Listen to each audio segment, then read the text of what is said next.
హ్యాడ్రియన్ వీడు నన్సును రేప్ చేస్తుండేవాడు చర్చిలో. హ్యాడ్రియన్ ఎవరన్నా కనుక తనకు రేప్ చేయడానికి ఇష్టపడకపోతే వాళ్ళు గాడిదల మీదకి ఎక్కి తిప్పేవాడు, నగ్నంగా గాడిదల మీదకి ఎక్కి ఊరేగించేవాడు. పాస్టల్ కళ్ళు బీకిచ్చేవాడు. Cruel Pope.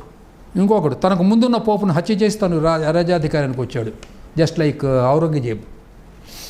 అంటే అది పోప్ అనేది ఇప్పుడు మనకి శృంగేరి పీఠాధిపతుల్లాగా కాదు. శృంగేరి పీఠాధిపతికి తనకు ముందున్న పీఠాధిపతిని చంపి అధికారంలోకి రాడు. కరెక్టే. అంటే అక్కడ చంపి వస్తారా? అట్లాంటి చరిత్ర ఉందా? మర్డర్స్ చేసి వాళ్ళు రాజ్యాధికారాలకు వస్తారు. చర్చ్ ఎందుకంటే వాళ్ళ సైన్యం ఉంటుంది. అందుకే కదా సెక్యులరిజం అన్న పదం పుట్టింది. ఈ సెక్యులరిజం అన్న పదం అక్కడ పుట్టింది, పోపల చర్చిలో పుట్టింది. ఈ రాజులు తిరగబడ్డారు. రాజులు మాకు ఈ పోపులో గొడవ వద్దు, మాకు ఈ పోపులు